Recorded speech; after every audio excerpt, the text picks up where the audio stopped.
자, 우리 옆에 분들과 다시 한번 인사하겠습니다. 오늘 정말 잘 오셨습니다. 자, 은혜 받기 원합니다. 여러분 교회 오시느라고 참 고생 많으셨습니다. 오늘 날씨가 참 짓궂죠.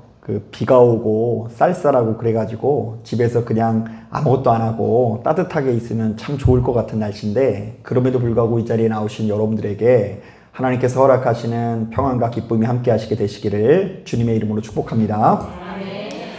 자, 오늘 우리가 읽은 이 본문을 보면 말씀 생활에 관한 조언이 나오고 있는데요.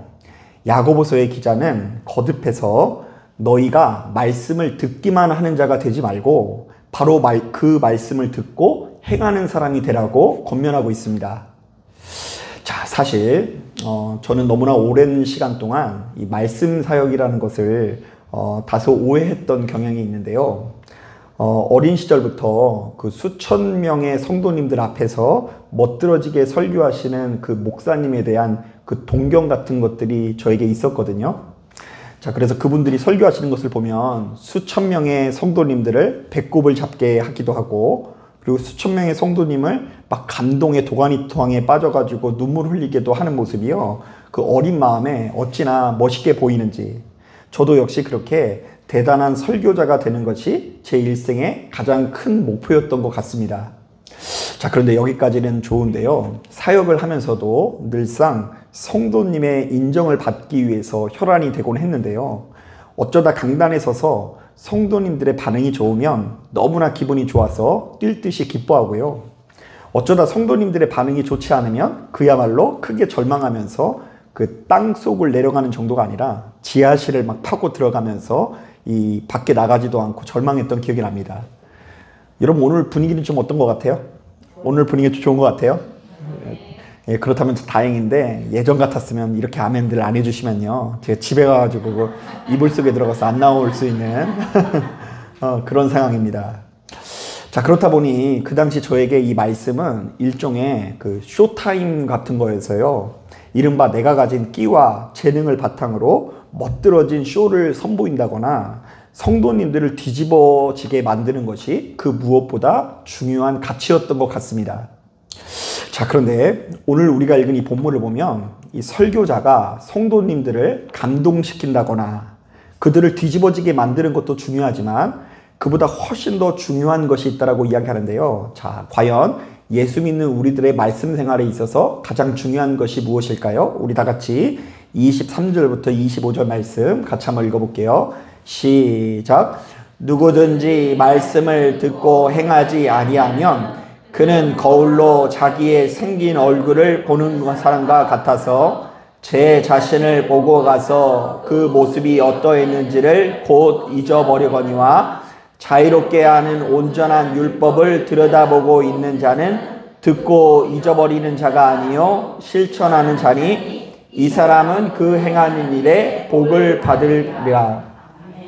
자, 우리가 거울을 보다가 얼굴에 어떤 오물이 묻어 있는 것을 발견하고도 그 즉시 조치를 취하지 않으면 내 얼굴에 뭐가 묻었다라는 것을 깜빡 잊어버리고 부끄러운 모습을 보일 수 있다고 하죠.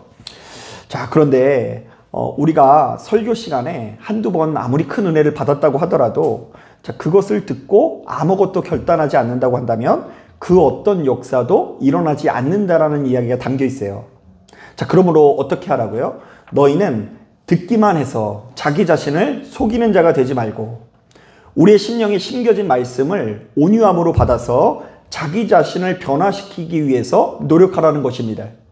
자, 우리 한번 따라해 보겠습니다. 누구든지 말씀을 들었으면 행하는 사람이 되라. 한 번 더 따라하겠습니다. 누구든지 말씀을 들었으면 변화되기 위해서 노력해라. 자, 바로 이런 차원에서 예수 믿는 우리들은 너무나 훌륭한 설교자에게 그야말로 대단한 설교를 듣는 것도 중요하지만 그보다 먼저 그 말씀을 자기 자신에게 적용시킬 수 있는 능력을 키워야 하는데요.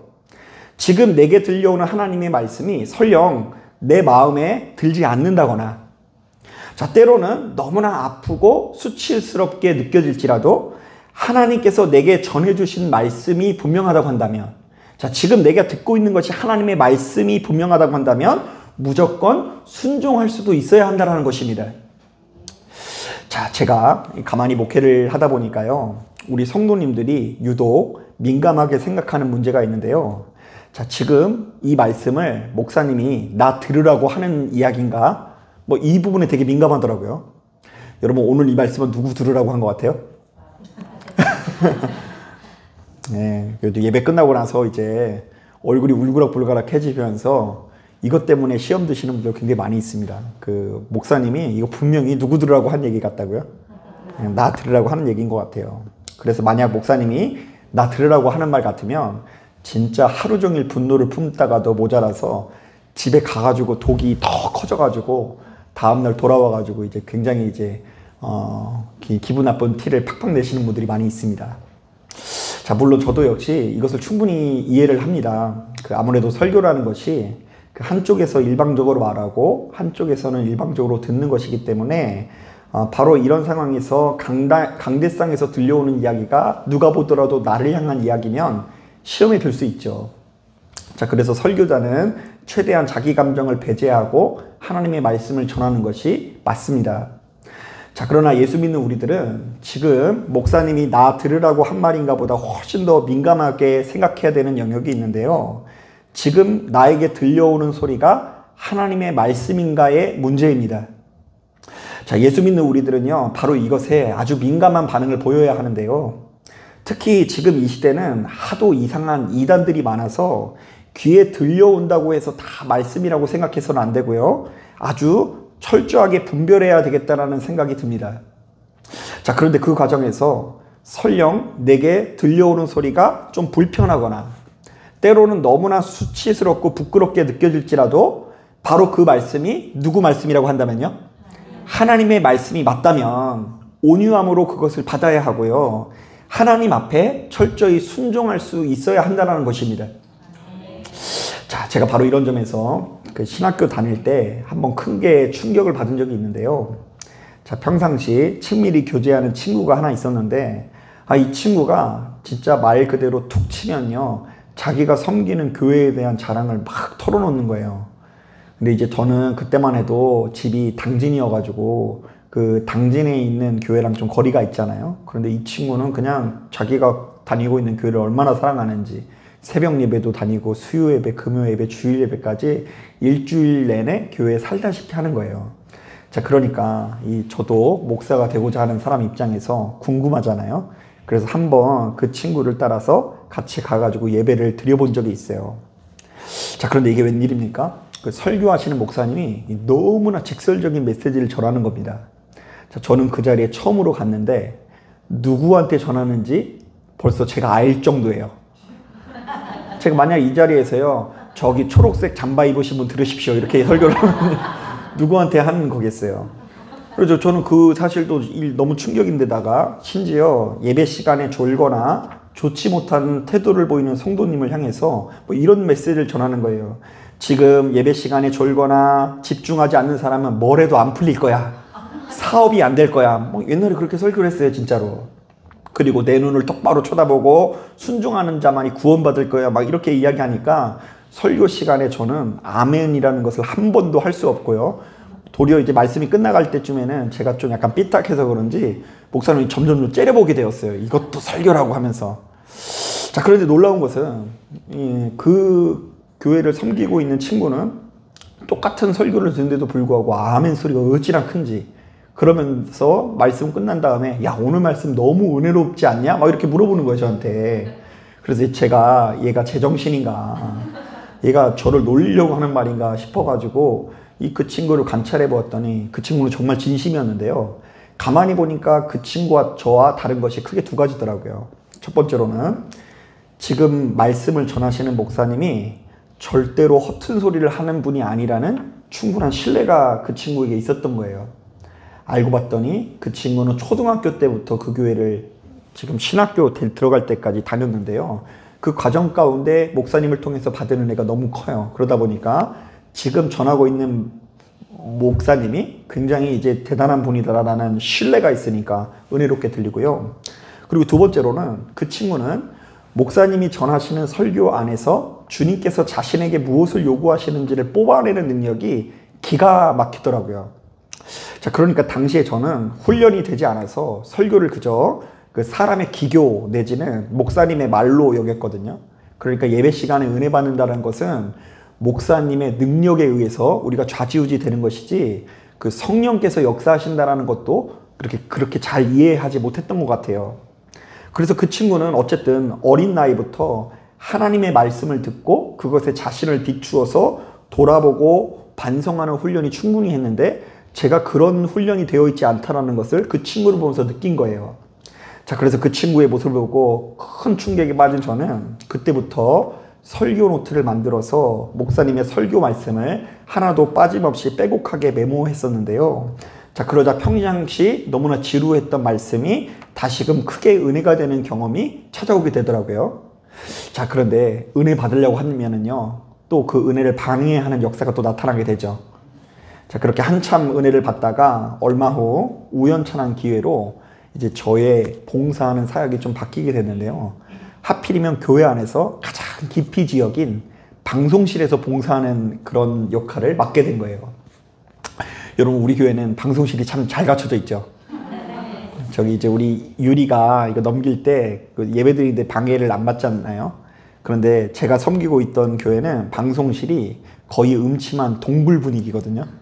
그런데다 거기에 딱 쓰면 목사님이 잘 안 보여요. 이제 TV를 통해서 봐야 되고 그 목사님 소리도 잘 안 들리고 방송 장비에 의해서 이렇게 들리는 거예요.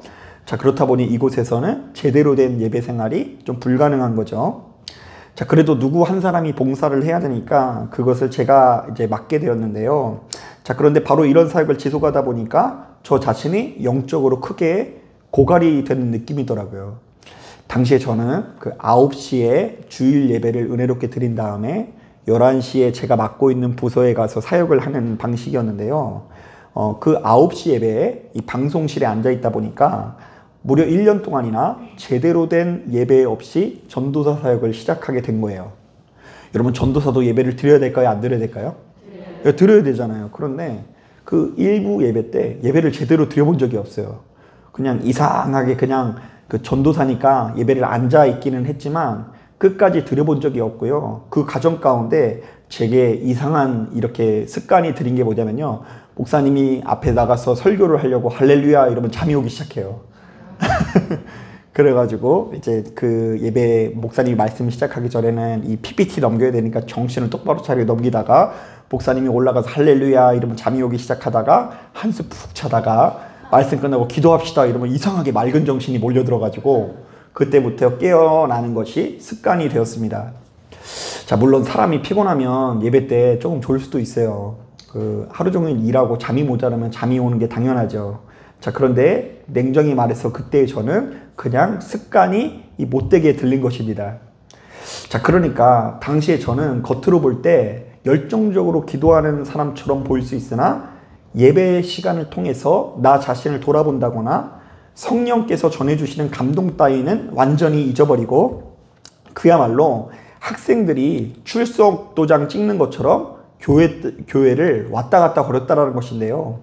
정말 무서운 것은 제가 이렇게 형편없는 모습으로 예배를 드리고 있음에도 불구하고 저 자신에 대한 근거한 없는 자신감이 하늘을 찔렀다는 것입니다.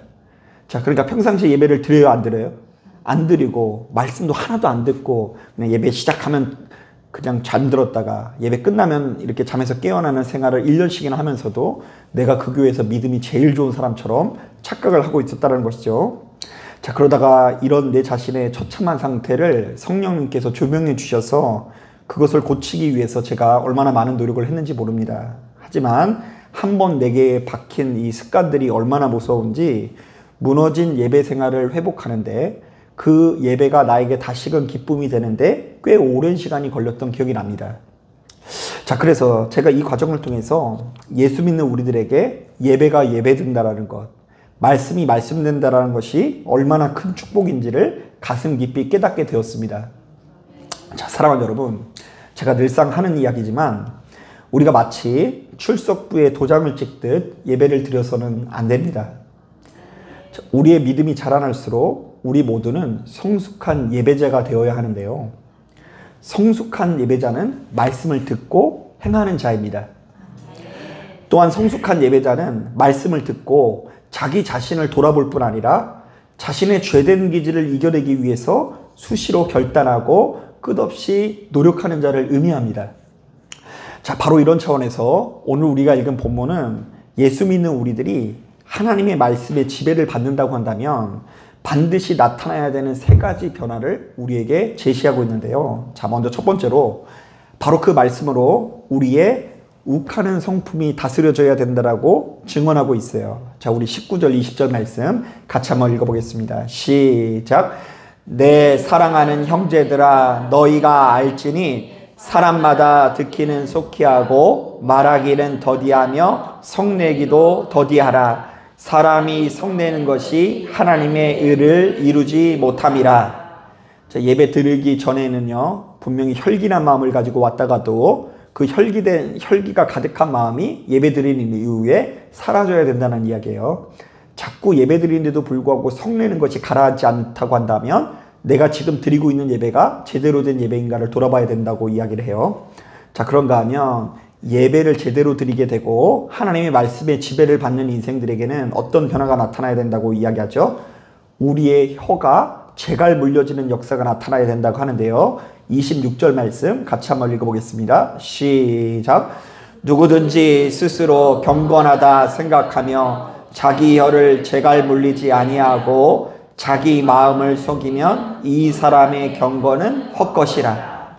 자, 말씀을 들었으면 혀에 뭘 물려야 된다고요? 재갈 물려지는 역사가 나타나야 된다. 자, 세 번째로는요, 주변 사람들을 향한 긍휼의 마음이 나타나야 된다고 이야기하는데요. 자, 27절 말씀 같이 한번 읽어보겠습니다. 시작. 하나님 아버지 앞에서 정결하고 더러움이 없는 경건은 곧 고아와 과부를 그 환난 중에 돌보고 또 자기를 지켜 새 속에 물들지 아니하는 그것이니라. 자, 바꿔 말하면 무수히 많은 말씀을 들음에도 불구하고 아무것도 내가 다스리지 못하고 아무 말도 참지 못하고 더 나아가 타인을 향한 성숙한 마음을 갖지 못한다고 한다면 지금 나의 말씀 생활에 엄청난 문제가 생겼다는 것이죠. 자, 이런 점에서 예수 믿는 우리들은 스스로에게 예배를 드릴 때마다 끊임없이 이런 질문을 해볼 수 있어야 돼요. 자, 첫째, 나는 지금 하나님과 친밀히 교제하는 가운데 내 안에 가득한 악을 몰아내고 있는가? 자, 우리는 날 때부터 하나님 앞에 엄청나게 죄된 본성, 기질을 가지고 있거든요. 자, 그런데 예배 드리는 때마다 내가 내 안에 가득한 악을 얼마나 몰아내고 있는가? 이거 돌아봐야 되고요. 자, 두 번째, 나는 지금 하나님과 친밀히 교제하는 가운데 얼마나 의로워지고 있는가? 자, 세 번째, 나는 지금 하나님과 친밀히 교제하는 가운데 세상 사람보다 더 나은 삶을 사는가를 돌아봐야 돼요. 한번 따라해 보겠습니다. 예수 믿는 나와 내 가정은 세상 사람들보다 더 나은 삶을 사는가? 예, 제가 일전에 중고등부 학생들을 이끌 때에 한 중고등부 학생이 이런 얘기를 해준 적이 있어요. 자신의 집안은 어찌나 믿음에 대한 열정이 강한지 주일에 함께 모여서 식사를 해본 적이 없대요. 야, 그러니까 아버지는 아버지대로 어디 봉사하느라고 바쁘고 엄마는 엄마대로 교회 일 하나 바쁘고 또 이 자녀는 자녀대로 이 중고등부를 이끌어가느라고 바빠가지고 그 교회는 그 가정이 빠지면은 기둥뿌리가 흔들릴 정도로 열심히 한대요. 자, 그런데 그 가족들이 모이면요, 그 누구보다도 사이가 좋을 것 같죠. 안타깝게도 그 가족들이 모이기만 하면 사이가 너무 안 좋아가지고 웬만하면 한 곳에 안 있으려고 노력한대요. 자, 그러니까 사람이 교회 일을 열심히 하는 비결이 뭐냐면요, 가족끼리 사이가 안 좋으면 교회 와서 열심히 하게 돼 있어요. 그 은혜 받아서 열심히 하는 것도 있지만 사이가 안 좋으면 다 교회로 피신해가지고 각각의 모임으로 이렇게 흩어져가지고 열심히 하게 돼 있다니까요. 자, 그런데 이런 예가 안 믿는 어떤 가정에 갔는데 그 가정이 너무 사이가 좋더래요. 주말에 가면은 주말 농장 같은 거가 있어가지고 같이 농사도 짓고 밥을 먹고 막 이렇게 아름답게 살아가는 모습을 보니까, 야, 예수 믿는 우리 가정이 아니라 이 가정이 천국 같구나, 이런 생각이 들어서 뭐 시키지도 않았는데 툭 하면 거기 가지고 끼려고 하고 마치 그 집의 딸처럼 아들처럼 행동했다라는 이야기를 들은 적이 있어요. 자, 여러분, 무서운 이야기 아닐 수 없습니다. 우리가 이렇게 무수히 많은 예배를 드리고 무수히 많은 말씀을 드리고 그리고 오늘만 하더라도 새벽부터 저녁까지 지금 예배를 우리가 드렸잖아요. 저도 지금 약간 졸려워요. 그래서 지금 잘 시간이 된 것 같고 피곤한 와중에 있는데 이렇게 하루를 새벽부터 기도로 시작하고 밤을 기도로 마무리하는 우리들이 세상 사람들보다 얼마나 더 나은 삶을 살고 있는가, 우리 삶의 실력이 얼마나 대단한가. 혹시 예수 믿는다고 하면서 결국에는 성령께서 명령하신 것이 아니라 욱하는 성품에 이끌리고 있는 것은 아닌가? 입에 그 어떤 것도 제갈 물리지 않고 남에게 상처 주는 말만 내뱉고 있는 것은 아닌가? 혹은 타인을 향한 아주 작은 긍휼의 마음을 갖지 못하고 나밖에 모르고 있는 삶을 살아가고 있는 것은 아닌지 돌아봐야 됩니다. 자, 아무쪼록 바로 이 말씀에 귀를 기울이시고 시간이 흐르면 흐를수록 여러분들의 인생 가운데 예배가 예배되고 말씀이 말씀이 되어서 새 생명을 누리시는 저와 여러분들이 되시기를 주님의 이름으로 축복합니다. 자, 기도하겠습니다.